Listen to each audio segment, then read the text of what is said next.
আসসালামু আলাইকুম। আশা করি সবাই অনেক ভালো আছেন। ম্যাটপ্লটলিব সিরিজে আজকের আমরা এই ভিডিওতে যা দেখব সেটা হচ্ছে যে লাইন চার্ট আর স্ক্যাটার প্লট সম্পর্কে জানবো। এই দুটার মধ্যে পার্থক্য কী সেই সম্পর্কে জানবো। তো এইটা নিয়ে কেন আমি আলোচনা করতেছি, আমরা তো এতদিন হচ্ছে লাইন চার্টেই ছিলাম, কেন আমরা আবার স্ক্যাটার প্লটে আসলাম? এটা তো আলাদা একটা ফাংশন ছিল আমাদের ম্যাটপ্লটলিবের, হ্যাঁ, পিএলটির। তো এটা আমি কেন নিয়ে আসলাম, এটা আমি এখনই হচ্ছে আপনাদেরকে খুব সুন্দর মতো বুঝাবো। তো এটা আসলে অনেক কনফিউশন ক্রিয়েট করে। তো এই কনফিউশন যেন ক্রিয়েট না হয়, আমরা যেন ডিমোটিভেটেড না হই, এই জন্যই হচ্ছে আমি এই টপিকটা আজকে আলোচনা করব। তো আসলে লাইন চার্ট কি আর স্ক্যাটার প্লট কি, যাদের অলরেডি ধারণা আছে তারা তো বুঝতেই পারবে। বাট যাদের ধারণা নাই, যারা নতুন শিখতেছে, তাদের মধ্যে কনফিউশন ক্রিয়েট হইতে পারে। বা আমি এর পরবর্তী যেই ভিডিও বানাবো তখন গেলে হয়তো বা এই ভিডিও যদি স্কিপ করে তখন যেতাম, তখন হচ্ছে কনফিউশন ক্রিয়েট হতে পারতো। তো সেই জন্য আমি এই ভিডিওটা আজকেই নিয়ে আসলাম। তো আমরা দেখবো আসলে লাইন চার্ট কি। তো আমরা এই যে নিচে আমাদের উদাহরণ দেখতে পাচ্ছি, দুইটা এক্সাম্পল দেওয়া আছে, একটা হচ্ছে লাইন চার্টেরটা আর একটা হচ্ছে স্ক্যাটার প্লট। এখন অনেকেই বলবে এই দুটো তো পুরো সম্পূর্ণই আলাদা, কেন আমরা এখন এটা দেখতেছি? আচ্ছা, আমি এটা বলতেছি কেন, কারণ আমরা এখন ম্যাটপ্লটলিবের কোথায় আছি। আমি যদি বলি, আলোচনা করি, আমরা সবার প্রথমে ইম্পোর্ট করছিলাম কি, যে মনে আছে কিনা, যারা দেখছেন আমাদের ভিডিওটা একদম স্টেপ বাই স্টেপ, তাদের মনে থাকবে যে আমরা এখানে কি করছিলাম, যে ম্যাট প্লট ম্যাটপ্লটলিব ডট পাই প্লট, এগুলো সব স্মল লেটার, ওকে। তো পাই প্লট অ্যাজ পিএলটি। তো এই যে আমাদের লাইব্রেরিটা ম্যাটপ্লটলিবের যে সাব মডিউল পাই প্লট, এই পাই প্লটটা নিয়ে আমরা কাজ করতেছি। এই পাই প্লট নিয়ে কাজ করতেছি, তার মধ্যে আমরা এখন পর্যন্ত যেটা দেখছি সেটা হচ্ছে যে পিএলটি ডট প্লট, ওকে। এই ফাংশনটা নিয়ে আমরা এখন পর্যন্ত দেখতেছি, এই ফাংশনের আমরা বাইরে যেতে পারিনি। এই ফাংশন বাদেও আমাদের এই পাই প্লটের মধ্যে, মানে এই মডিউলের মধ্যে আরও অনেক ফাংশন আছে, যেমন হচ্ছে স্ক্যাটার আছে, ওকে। আমি যদি PLT dot AC, sorry, ACATTE আর স্ক্যাটার, এটা যদি আমরা দেই, এই ক্ষেত্রে আমাদের স্ক্যাটার প্লট ড্র করে। এরপরে যদি আমরা হিস্ট দেই, যে পিএলটি ডট হিস্ট, ওকে, তখন হচ্ছে আমাদের আসলে হিস্টোগ্রাম ক্রিয়েট করবে। তো এরকম আরও অনেক ফাংশন আছে, আমি ওগুলো সামনে আরও এক্সপ্লেন করব। তো আজকে আমাদের জানার কথা, জানবো যেটা, সেটা হচ্ছে যে এই যে প্লট, পিএলটি ডট প্লট, এই ফাংশনের মধ্যে আমরা কি করি সাধারণত? প্লট, আমি আগেই বলছিলাম যে ডিফল্টভাবে আমরা হচ্ছে লাইন চার্ট যেটা, সেটা ক্রিয়েট করে, এই টাইপের জিনিসপত্র ক্রিয়েট করে। কিন্তু আমরা সেখানে দেখার সময় আমরা দেখছিলাম যে আমরা এখানে চাইলে এই লাইনগুলো হাইডও রাখতে পারি, শুধুমাত্র আমরা এই ডটেড যে বিন্দু পয়েন্টগুলো আছে সেগুলো আমরা দেখতে পারি। তাহলে সেই ক্ষেত্রে তো সেটা আবার স্ক্যাটার প্লটের মতো হয়ে যাবে, যে স্ক্যাটার প্লটের মধ্যেও আমরা দেখতেছি শুধুমাত্র বিন্দু আছে, এখানে কোনো লাইন নাই। তাহলে এইখান থেকে যদি আমি লাইন সরাই ফেলি, তাহলে তো সেগুলো স্ক্যাটার প্লটের মতোই হয়ে গেল। তাহলে আমরা পিএলটি কেন ব্যবহার করতেছি, আমরা স্ক্যাটার প্লটে ইউজ করতে পারতাম। হ্যাঁ, এখন আমি এটা বোঝানোর জন্য আমি সুন্দর একটা এক্সাম্পল দিব, আমার অলরেডি এটা করা আছে। তো এটা আমি জাস্ট কনফিউশন যেন না হয় এই জন্য আমি ভিডিওটা বানাচ্ছি আপনাদের, এই জন্য বারবার বলতেছি আর কি। তো এইখানে দেখেন, আমি জাস্ট এইটা যদি সরায় ফেলি, ওকে, এখানে আমাদের কি দেখতে পাচ্ছি? এইখানে আমরা দেখতে পাচ্ছি যে আমাদের কিছু ভ্যালু দেওয়া আছে, 1 2 3 4 5 6। এখন যারা আমার ভিডিও স্টেপ বাই স্টেপ দেখতে চাচ্ছেন, তাদের মনে কোশ্চিন আসতে পারে যে এইখানে আমরা এগুলো দিচ্ছি কেন? কারণ এখানে তো আমরা হচ্ছে এক্স, ওয়াই এগুলো বসাতাম। যেমন হচ্ছে আমি যদি আগের ফাংশনগুলো দেখাই, এই যে যেমন হচ্ছে পিএলটি ডট প্লটের মধ্যে আমরা এক্স প্যারামিটার হিসেবে পাস করতাম, বা এক্স ওয়াই পাস করতাম, তাই না? এই যে এক্স ওয়াই, তারপর হচ্ছে মার্কার নামে আর একটা প্যারামিটার ছিল, এগুলো পাস করতাম। কিন্তু আমি এখন ডাইরেক্ট কেন ভ্যালু হচ্ছে পাস করতেছি, তাই না?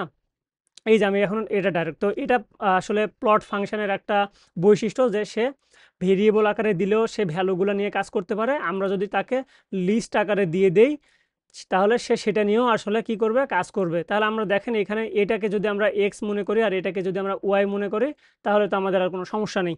আচ্ছা, তাহলে এখন এটা যদি আমরা আসলে প্লট করি, তখন আমাদের কি হবে, ডট, ওটা আমি সরাই দিলাম, আর একটা নতুন জিনিস আমরা শিখব।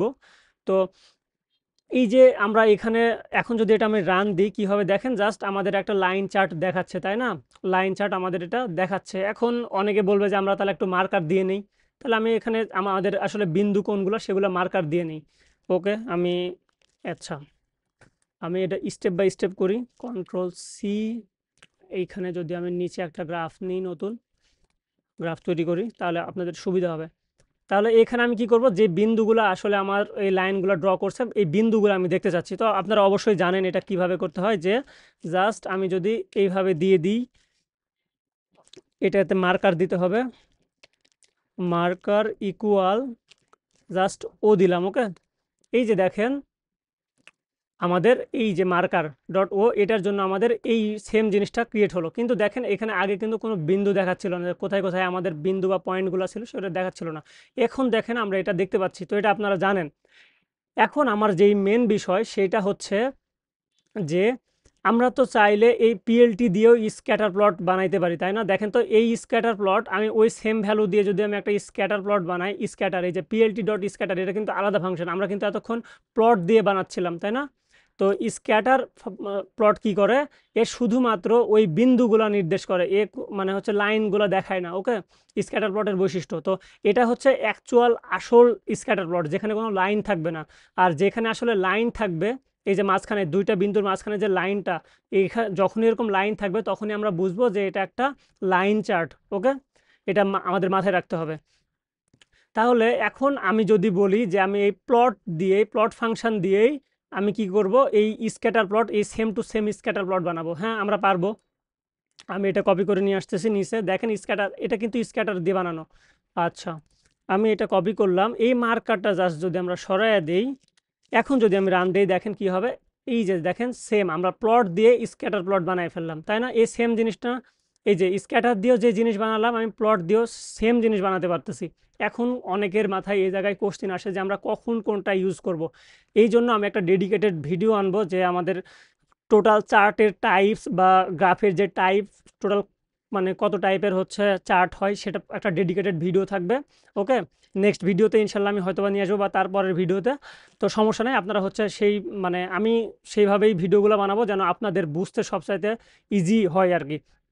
ওকে, তাহলে আমরা দেখতে পাচ্ছি যে প্লট দিয়েও আমরা স্ক্যাটার প্লট বানাতে পারি। এখন মেন কথা হচ্ছে যে আমাদের আসলে স্ক্যাটার প্লট কখন ইউজ করব আর লাইন চার্ট কখন ইউজ করব। আমি যদি একটু বলি যে লাইন চার্টের বৈশিষ্ট্য কী আর স্ক্যাটার প্লটের বৈশিষ্ট্য কী, বা এটা কখন কাজে লাগে, সেটা যদি আমি একটু বলি, যে ডেটা যখন আসলে পয়েন্টগুলিকে লাইন দিয়ে সংযুক্ত করে, যেটা আমি বললামই যে ডেটাগুলা পয়েন্টগুলা যখন আসলে লাইন দ্বারা সংযুক্ত করে, তখনই হচ্ছে তাকে লাইন চার্ট বলে। মানে লাইন চার্টে মাস্ট হচ্ছে আপনার লাইন থাকতে হবে। মানে আমরা যদি কোনো প্যারামিটার না দেই, শুধুমাত্র ভ্যালু দেই, ওকে, শুধুমাত্র ভ্যালু দেই, যেমন হচ্ছে আমি সবার প্রথমে কোনো প্যারামিটার দেই নাই, এই যে প্যারামিটার, এখানে কোনো হ্যাঁ, এখানে কোনো প্যারামিটার দেই না, শুধুমাত্র কি করছি, ডেটাগুলো দিছি, যে এই ডেটাগুলো দিয়ে তুমি আমাকে প্লট তৈরি করো। তাহলে প্লট ফাংশনের মেন কাজ হচ্ছে সে লাইন চার্ট তৈরি করবে। এটা হচ্ছে একদম ডিফল্ট লাইন চার্ট। ওকে, এটা আমাদের মাথায় রাখতে হবে যে এখানে কোনো বিন্দু টিন্দু কিছু না, বিন্দু দেখার জন্য আমরা এভাবে মার্কারের মধ্যে ও দিতে পারি, এটা আপনার ইচ্ছা। কিন্তু মেন কথা হচ্ছে লাইন থাকতে হবে। এখানেও লাইন আছে, এটাও লাইন চার্ট, সমস্যা নেই। এখন তাহলে যেখানে আমরা লাইন দেখতে পাবো সেটাকে আমরা লাইন চার্ট বলবো। আর লাইন চার্ট আমরা কখন ইউজ করি, এটা হচ্ছে আমরা সময়ের সাথে সাথে যখন হচ্ছে আমাদের ডেটা কোনো একটা ইয়ার সাথে সাথে আর একটা ডেটার যখন পরিবর্তনের প্রবণতা দেখতে পাই, তখনই হচ্ছে আমরা লাইন চার্ট ব্যবহার করি। এখন পরিবর্তনের প্রবণতা কেমন আমি যদি বলি, দেখেন এইখানে 1 ছিল ভ্যালু 2, এই যে এই 1-এর জন্য এটা সাপোজ যদি আমি বলি ওয়াই, আমি এখানে বোঝালে ভালো সুবিধা হবে, বা ওকে এইখানে বুঝাই। তাহলে দেখেন যে এই যে এই 1-এর জন্য ভ্যালু পাচ্ছি 2, তাহলে এটা এক্স এক্স অ্যাক্সিস বরাবর আছে আর এটা ওয়াই অ্যাক্সিস বরাবর আছে। তাহলে এক্স অ্যাক্সিস বরাবর 1 নিল আর ওয়াই অ্যাক্সিস বরাবর এই যে 2-তে চলে গেল। ওকে, এইবার এখানে যখন 2 গেল তখন এক্স এটা বরাবর হচ্ছে 3 চলে গেল, দেখেন 2-এ 3-তে চলে গেছে। আচ্ছা, এরপরে যখন এক্সের ভ্যালু 3, ওয়াইয়ের ভ্যালু তখন 6, অনেক বেড়ে গেছে, 3 এই যে 6-এ চলে গেছে। অনেক বাড়তেছে। এই যে যে পরিবর্তনের প্রবণতা, এই বিন্দু থেকে এই বিন্দুর একটা পরিবর্তন হয়েছে, এই বিন্দু থেকে আবার আরেকটা পরিবর্তন হয়েছে, এই বিন্দু থেকে আবার নিচে আসছে, তারপরে এখান থেকে আবার একটু ঊর্ধ্বগামী হয়েছে, একদম এখানে আবার অনেক ঊর্ধ্বগামী হয়েছে। এই যে পরিবর্তন মানে ডেটাগুলা কখনো উপরে যাচ্ছে কখনো নিচে যাচ্ছে, এই যে পরিবর্তনগুলা, সেই পরিবর্তনের প্রবণতাটা যখন হচ্ছে আমাদের ডেটার মধ্যে থাকবে, তখন হচ্ছে আমরা লাইন চার্ট ইউজ করব। মানে মেন কথা হচ্ছে ধারাবাহিক ডেটা হতে হবে, যে এই যে কমতেছে বাড়তেছে এরকম সময় হচ্ছে আমরা লাইন চার্ট ইউজ করব। ওকে, তো এগুলোর যদি আমি একটা বাস্তব উদাহরণ দেই, তাহলে আমি বলবো যে সময়ের সাথে সাথে আমাদের তাপমাত্রা, এটাকে যদি আমরা চার্ট করতে চাই তাহলে আমরা লাইন চার্ট করতে পারি, যে সময়ের সাথে সাথে তাপমাত্রা কিন্তু একটা কম বেশি হয়। ওকে, আবার আমরা শেয়ার মার্কেটের যে চার্টগুলো দেখি, সেই শেয়ার মার্কেটের মূল্য সময়ের সাথে সাথে কেমনে বাড়তেছে কেমনে কমতেছে, এগুলো হচ্ছে লাইন চার্টের মাধ্যমে শো হয়। এখন বলি স্ক্যাটার প্লটে আসলে কখন ব্যবহার হয়। ওকে, এই যে স্ক্যাটার প্লট, আমি এই নিচে স্ক্যাটার প্লট, হ্যাঁ এটাও স্ক্যাটার প্লট, এটাও স্ক্যাটার প্লট, কিন্তু এটা প্লট ফাংশন দিয়ে স্ক্যাটার প্লট বানানো। ওকে, তো এই যে স্ক্যাটার প্লট, এটা দেখলে বুঝাবো। এখন এখানে যদি আমি প্রত্যেকটা বিন্দুর মধ্যে ওভাবে আমি যদি দাগ টানতাম বা লাইন দিতাম, এটা একদম একটা ঘিজিবিজি অবস্থা হয়ে যেত না, যেটা আমাদের আসলে বুঝতেই পারতাম না। তো যখন আসলে আমাদের এরকম ধারাবাহিক ডাটা না, তখন হচ্ছে আমরা সেটাকে স্ক্যাটার প্লটে ড্র করব। ওকে, তো স্ক্যাটার প্লট, আশা করি আপনারা এই পুরো জিনিসটা আসলে বুঝতে পারছেন। তো এইভাবে যদি আমি আসলে দেখাতে যাই, তখন হচ্ছে আমরা স্ক্যাটার প্লট ব্যবহার করব। তো এখানে আমাদের আসলে কোনো লাইনের দরকার নাই, বা লাইন দিয়ে আমরা এখান থেকে কোনো কিছু ফাইন্ড আউট করতে পারবো না। কিন্তু দেখেন এখান থেকে আমাদের লাইন দেওয়া জরুরি কেন, যে কখন কতটুকু ঊর্ধ্বগতিতে যাচ্ছে, বা এখানে দেখেন অনেক ঊর্ধ্বগতিতে বাড়তেছে, এখানেও বাড়ছে বাট একটু কম গতিতে, তাই না? এটাই হচ্ছে আমরা লাইন দিয়ে বুঝতে পারবো, বাট এটা দিয়ে আমরা আসলে লাইন দিয়ে আমাদের এখানে আসলে খোঁজার কোনো কিছু নাই। এই জন্য বিভিন্ন সময় আমাদের বিভিন্ন রকমের গ্রাফ ব্যবহার করতে হবে। তো কখন কোন গ্রাফ ইউজ করব, সেটা আমাদেরকে আসলে ডেটার যেই বৈশিষ্ট্য বা ডেটা কেমন, সেটার উপরে আসলে ডিপেন্ড করে আমাদের এই কাজগুলা করতে হবে। তো পরবর্তীতে আমরা আরও ম্যাটপ্লটলিবের যে পাইপ্লটের মধ্যে আরও যেই মেথডগুলো আছে, হিস্ট, তারপরে হচ্ছে আরও অনেক ইয়ে আছে, ফাংশনগুলো আছে, বা চার্ট বানানোর জন্য যে ফাংশনগুলো, সেগুলো আমরা জানবো। এখন পর্যন্ত তো আমরা হচ্ছে প্লটের মধ্যেই আছি, এরপরে আমরা স্ক্যাটার প্লটে যাব, তারপরে আস্তে আস্তে আমরা এভাবে আগাবো। তো আশা করি আমি আসলে যেটা আপনাদেরকে বোঝাতে চাচ্ছি বা চেয়েছি, সেটা হয়তোবা ভালো মতো ডেলিভার করতে পারছি আপনাদের কাছে। তো যদি কোথাও প্রবলেম হয়ে থাকে এরপরেও, আপনারা অবশ্যই আপনাদের মতামতগুলো ভিডিওর কমেন্টে জানাবেন। ওকে, সো ভালো থাকবেন, আল্লাহ হাফেজ।